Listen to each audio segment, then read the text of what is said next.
Hello class 9th।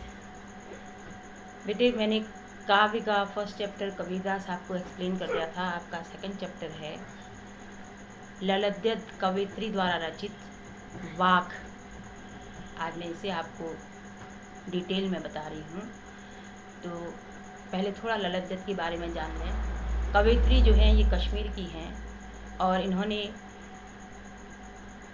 जो शरीर है हमारा, उस शरीर को नश्वर मानते हुए ईश्वर की भक्ति की एक सभी को राय दी है, अपनी तरफ से एक मत स्पष्ट किया है कि सभी को ईश्वर प्राप्ति के लिए कौन सा मार्ग अपनाना चाहिए। और कवित्री ने खुद जीवन में क्या किया और जिससे उसे की ईश्वर की प्राप्ति नहीं हो पाई। वह भी कबीर की तरह ही निराकार ब्रह्म को मानती हैं। जैसे कबीर मानते थे कि सगुण ब्रह्म कुछ नहीं है, केवल एक परमात्मा है, सभी के द्वारा पूजनीय है वो, और उसी की सभी ने स्तुति करनी चाहिए अपने मन की दुर्भावनाओं को दूर करके। ये जो प्रस्तुत आपका चैप्टर है, इसमें भी कवित्री ललद्यत जो हैं वो यही आपको बता रही हैं।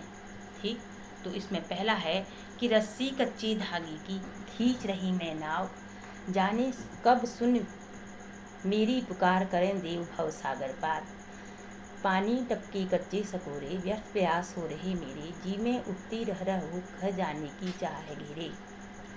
इसका मतलब ये है कि सीधे सीधे अर्थ तो यह है कि रस्सी कच्चे धागे की खींच रही मैं नाव। मीन्स कवित्री कह रही हैं कि मैं कच्चे धागे की रस्सी से नाव खींच रही हूँ। इसका वास्तविक अर्थ क्या है, भावार्थ क्या है कि जो जीवन है वो क्या है, कच्ची रस्सी के धागे के समान नश्वर है। जैसे कच्चे धागे की रस्सी जो होती है क्या होती है, नश्वर मीन्स कमज़ोर होती है, कभी भी टूट सकती है। वैसे ही मेरा शरीर भी जो है वो क्या है, यह जीवन जो है या शरीर जो है वो कच्चे धागे की रस्सी के समान नश्वर है।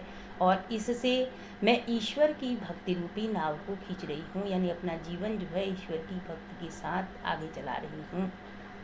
जाने कब सुन मेरी पुकार करें देव भव सागर पार। देव मीस ईश्वर, भव सागर मीस इस संसार रूपी सागर से पार। जाने कब सुन मेरी पुकार, यानी ईश्वर भगवान कब मेरी पुकार सुनेंगे और कब मुझे इस भव संसार रूपी सागर से पार करेंगे। इस संसार रूपी सागर में रूपक अलंकार है।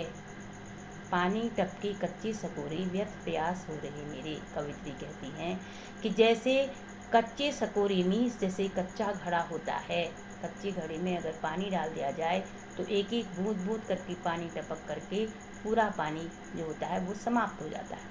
कच्चे घड़े में अगर आप पानी डालोगे तो जैसे कच्चे घड़े का पानी एक एक बूंद टपकते टपकते क्या होता है, समाप्त हो जाता है, वैसे ही मेरे जीवन में ईश्वर की प्राप्ति करने के प्रयास उस कच्चे घड़े में डाले हुए पानी के समान समाप्त हो रहे हैं और मेरा जीवन क्या हो रहा है, धीरे धीरे समाप्त होता जा रहा है। मृत्यु मेरे पास आती जा रही है। जी में उठती रह रहूँ घर जाने की चाह है घेरे। जी माने मन में मेरे, रह में फिर पुनरुक्ति प्रकाश अलंकार है। बार बार, रह का मतलब है बार बार, भूख का मतलब है एक टीस सी, ठीक है, एक दुख वेदना। तो मेरे मन में बार बार एक टीस सी उठती है, घर जाने की चाह है घेरे। घर जाने से मतलब क्या है, घर जाने से मतलब है कि ईश्वर से मिलन होना, परमात्मा से मेरी आत्मा का मिलन होना। इसे कहा उसने कि परमात्मा से मिलन की चाह मेरे अंदर जो है वो पूर्ण रूप से अतृप्त ही रह गई है, उसकी तृप्ति नहीं हो पा रही है। ठीक, अब आपको क्वेश्चन आंसर मैं बाद में इकट्ठा बताऊं, पहले मैं आप अर्थ देख लो। खा कर कुछ पाएगा नहीं, न खाकर बनेगा अहंकारी, सम खा तभी होगा समभावी।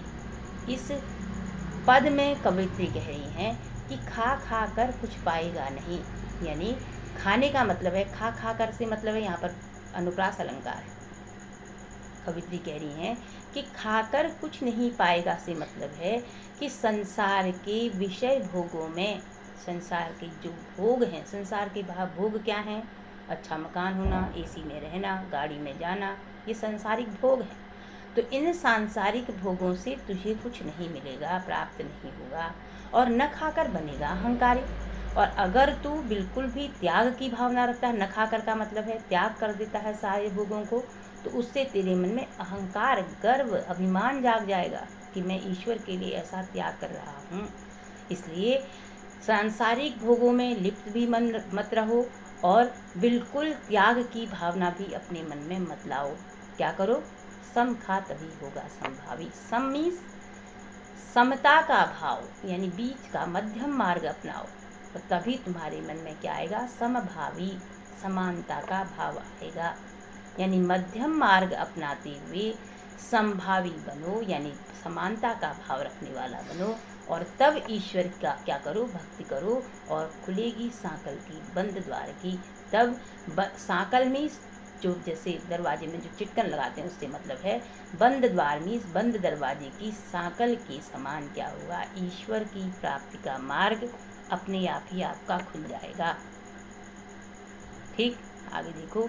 आई सीधी राह से गई न सीधी राह, सुषुम सेतु पर खड़ी थी बीत गया दिन, आ जीप टटोली कौड़ी न पाई, माँझी को धूं क्या उतराई। इस पद में कवित्री कहती हैं कि मनुष्य अपने जीवन में कोई काम नहीं करता और जब अंत समय आता है तो अपना जीवन अगर वो पीछे देखता है तो उसे अपने जीवन में कुछ भी प्राप्त नहीं होता, उसने जीवन में कुछ भी नहीं किया होता। इसी बात को कह रही हैं कि आई सीधी राह से गई न सीधी राह। कवित्री कह रही हैं कि ईश्वर ने जब मुझे इस संसार में भेजा, आई सीधी राह, मैं सीधी राह से, इस रास्ते से तो आई थी लेकिन मैं सीधी राह में चल नहीं पाई। कहने का मतलब है जब मैं इस संसार में आई तो उस समय क्या था? मेरे अंदर कोई दुर्भावना नहीं थी, कोई छल कपट नहीं था, कोई किसी तरह का दंभ, वैमनस्य ऐसे भाव कुछ नहीं थे। यानी कि मैं पूर्ण रूप से सत्य मार्ग पर ईश्वर ने मुझे इस संसार में भेजा, लेकिन गई न सीधी राह, लेकिन मैं उस मार्ग को छोड़ दिया। मैं उस मार्ग में चल नहीं पाई। जैसे जैसे बड़ी होता रहा मनुष्य, क्या होता रहा मनुष्य के अंदर? वह दुर्भावनाएं उसके मन के अंदर को आती रहीं। ठीक है, तो लोभ, मोह, स्वार्थ, धन, कपट, झूठ, ये जो है ये दुर्भावनाएं हैं, ये आती रही। सुषुम सेतु पर खड़ी थी बीत गया दिन आहा, मैं ईश्वर को पाने के लिए सुषुम सेतु में सुता है। सुषुम्ना नाड़ी से कुंडली जागरण करना, यानी योग करके हठ योग के मार्ग पर चलते हुए मैं सुषुम्ना नाड़ी को जागृत करने में, ईश्वर की प्राप्ति के लिए मैं यह सुषुम्ना नाड़ी को जागृत करने में पूरी जीवन भर लगी रही। और बीत गया दिन आहा का मतलब है पूरा जीवन मेरा इसी तरह बीत गया। ठीक, जीभ टटोली कौड़ी कौड़ी न पाई का मतलब है जब मैंने अपनी जीभ देखी तो एक कौड़ी भी नहीं था, का मतलब है जब मैंने अपना जीवन पीछे मुड़कर देखा तो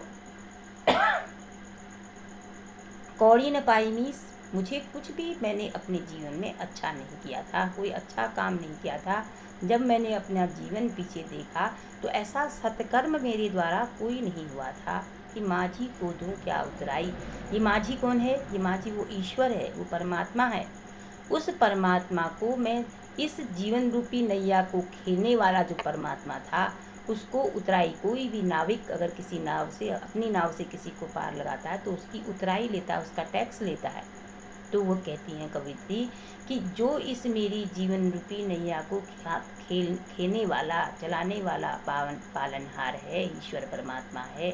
और जब उसने मुझसे कहा कि तुझे मैंने संसार में भेजा, तूने क्या अच्छा काम किया, तो मेरे पास उससे देने के लिए कुछ भी नहीं था। उतराई देने का मतलब ये है कि मैंने कोई अच्छे काम किए ही नहीं जिसका कि मैं लेखा जोखा उस परम पिता परमेश्वर को, उस परमात्मा को बता सकूं। इसलिए अपने जीवन में उन अच्छे काम करो जिन कामों का हिसाब किताब तुम ईश्वर को बता सको। वाह्य आडंबर से दूर रहो, छल कपट से, दुर्भावनाओं से दूर रहो, यही समझा रही हैं इस पद में। अब चौथा पद है कि थल थल में बसता है शिव ही, भेद न कर क्या हिंदू मुसलमान। कवित्री कह रही हैं, जैसे कबीरदास ने कहा था इससे पहले कि थल थल में बसता है शिव ही। शिव का मतलब है वो कल्याणकारी ईश्वर। शिव का मतलब शिव जी से नहीं है, यहाँ पर शिव का मतलब है वो कल्याणकारी ईश्वर परमात्मा जो है। थल थल मीन्स, यहाँ पर फिर पुनरुक्ति प्रकाश अलंकार, थल थल मीन्स प्रत्येक कण कण में उस पर कल्याणकारी ईश्वर का निवास है। ठीक, भेद न कर क्या हिंदू मुसलमान। तो हिंदू और मुसलमान करके आपस में भेद न कर, उसी ईश्वर की बनाई हुई हम सब संतान हैं। तुम उन दोनों में भेद मीन्स अंतर मत करो बल हिंदू मुसलमान के रूप में। ठीक। ज्ञानी है तो स्वयं को जान। अगर ज्ञानी मीन्स अगर तुझे जानना ही है तो क्या कर, स्वयं अपनी अंतरात्मा को देख, अपनी अंतरात्मा को जान। यही है सच्ची साहिब से पहचान। और यही साहिब से पहचान से मतलब है कि साहिब से पहचान, यही है साहिब से पहचान, यानी ईश्वर से। साहिब का मतलब है उसी परमात्मा से, परमपिता परमेश्वर जो है, यही सच्ची पहचान होगी। क्या कि तूने अगर स्वयं को जान लिया, यानी अपने अंदर की दुर्भावनाओं को दूर करने का अगर प्रयास कर लिया, तो तेरी ईश्वर से तभी सच्ची पहचान होगी। बेटा ये तो आपका हो गया, इसके आधार पर आपका इसका स्पष्टीकरण। अब देखिए, अब आपके इनके आधार पर क्वेश्चन आंसर भी बनेंगे। ठीक है, जैसे कवयित्री क्या खींच रही हैं, कवयित्री अपनी जीवन रूपी नाव को खींच रही हैं या क्या पुकार करती हैं। ठीक है, या नाव किसका प्रतीकार्थ है, जैसे आपने पहले वाले पद में पढ़ा था, नाव किसका प्रतीकार्थ है, किसके लिए कहा नाव, कवयित्री ने। कवयित्री ने कहा ईश्वर भक्ति का प्रतीक नाव को। ठीक, उसके बाद है पानी टपके कच्चे सकोरे, अभी पढ़ा था आपने। पानी टपकने का आशय क्या है, क्या मतलब है, यानी कि जो जीवन रूपी तत्व को गलाने वाला है, यानी कि जो कच्चा सकोरा है वो जो है वो जीवन रूपी रस्सी को गलाने वाला तत्व है। ठीक, उसके बाद देखिए फर्स्ट वाले का ही बता रही हूँ अभी आपको। उसके बाद आपका है कि कवयित्री क्या प्रयास कर रही है जो कि व्यर्थ हो रहा है, ईश्वर को मिलने का प्रयास कर रही है। ठीक, इस तरह से सेकंड में आपका बनता है कि सेकंड वाले जो आपको मैंने पद बताया उसमें बनता है कि कवयित्री क्यों कहती हैं कि खाने से कुछ नहीं होगा और न खाने से अहंकारी बनेगा। क्यों कहती हैं, क्योंकि ईश्वर सांसारिक भोगों में लिप्त रहने से ईश्वर की प्राप्ति नहीं होगी, और बिल्कुल नहीं सांसारिक भोगों से त्याग की भावना अपनाने पर, सांसारिक भोगों से दूर रहना और बिल्कुल भी ही त्याग की भावना अपनाने पर भी मनुष्य के मन में अहंकार पैदा हो जाता है कि मैं ऐसा त्याग कर रहा हूँ ईश्वर के प्रति। तो इसलिए ईश्वर ने, कवयित्री ने कहा कि खा कुछ नहीं बनेगा और नहीं खाकर भी कुछ नहीं बनेगा। ठीक, अब इस वाले पद में सेकंड वाले उसमें कवयित्री क्या प्रेरणा देना चाह रही हैं, क्या कहना चाह रही है, मेन बात क्या कहना चाह रही है, जो कि उनके मन में मेन बात यह है कि मनुष्य को सहज संयम अपनाने से, सहज रूप से संयम अपनाते हुए ईश्वर की भक्ति करनी चाहिए और तभी उसको ईश्वर की भक्ति का परिणाम मिलेगा। ठीक, उसके बाद है थर्ड वाला, आई सीधी राह से गई सीधी राह, अभी पढ़ा आपने। तो उसमें देखिए गई न सीधी राह से कवि का क्या मतलब है, कवित्री का मतलब है गई न सीधी राह से, यानी मैं जिस सत्यता के मार्ग पर चलते हुए ईश्वर इस संसार में आई, मैं उस सत्यता की मार्ग को नहीं चल अपना पाई और हठ योग के मार्ग पर चल गई ईश्वर को प्राप्त करने के लिए। सुषुम्ना सेतु किसे कहा गया, सुषुम्ना सेतु किसे कहा गया, नाड़ी की साधना को कहा गया। ठीक है, कुंडली जागृत करने के लिए योगी जो होते हैं, हठ योगी जो होते हैं, वो क्या करते हैं, सुषुम्ना नाड़ी की में कुंडली जागरण करने के लिए विभिन्न प्रकार की योग साधनाएं करते हैं। ठीक, अब देखिए माझी कौन है, ये आगे भी आएगा। माझी उस ईश्वर है, परमपिता परमेश्वर है, जो कि इस भव सागर से पार उतारता है। उसके बाद देखिए लास्ट वाला जो भी मैंने आपको बताया, उसमें एक प्रश्न बनता है आपका कि कवयित्री ईश्वर को किस नाम से पुकारते हैं, किस नाम से पुकारती हैं, शिव नाम से पुकारती हैं। शिव का मतलब शिव जी से नहीं है, शिव का मतलब है कल्याणकारी प्रभु ईश्वर। ठीक, कवयित्री ज्ञानी को क्या जानने की प्रेरणा दे रही है, वह कह रही हैं कि वह अपने अंतरात्मा को पहचाने, अंतरात्मा की दुर्भावनाओं को दूर करते हुए ईश्वर को प्राप्त करने की कोशिश करे, तो वही परमात्मा का सच्चा बोध है। ठीक है, तो और सच्चा ज्ञानी किसे बताती हैं कवयित्री क्या कहती हैं कि सच्चा ज्ञानी वो है जिसने अपनी आत्मा के बारे में जान लिया हो, अपने अंदर की दुर्भावनाओं को दूर कर लिया हो। तो ये तो आपकी हो गई कविता के आधार पर क्वेश्चन आंसर।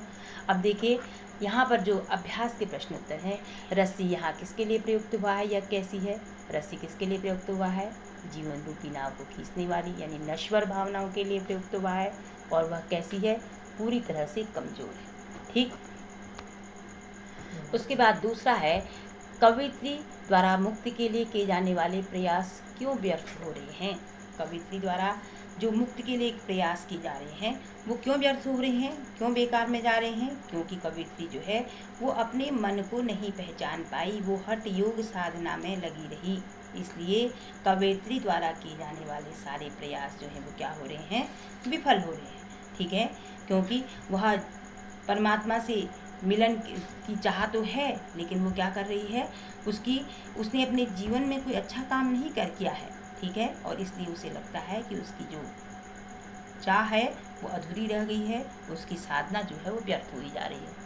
फिर उसके बाद थर्ड है आपका, कवयित्री को घर जाने की चाह से क्या तात्पर्य है। ईश्वर से मिलन होना, घर जाने की चाह से मतलब ईश्वर से मिलन हो रहा है।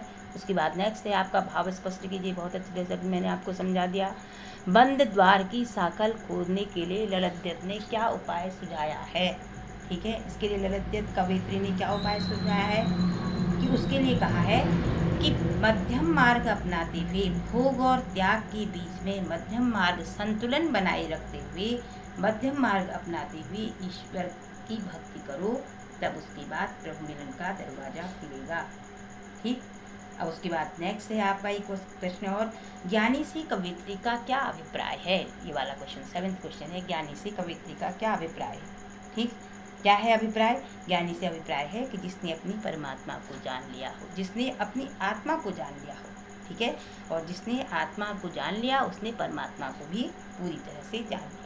ठीक, ये तो आपकी हो गई प्रश्न किताब के आधार पर भी क्वेश्चन आंसर। देखिए ये आपका लेसन कंप्लीट हुआ। आशा है आपको समझ में आया होगा। अगर आपको समझ में आया हो अच्छी तरह से तो आप इसे लाइक करें, शेयर करें और सब्सक्राइब करें। धन्यवाद बच्चे।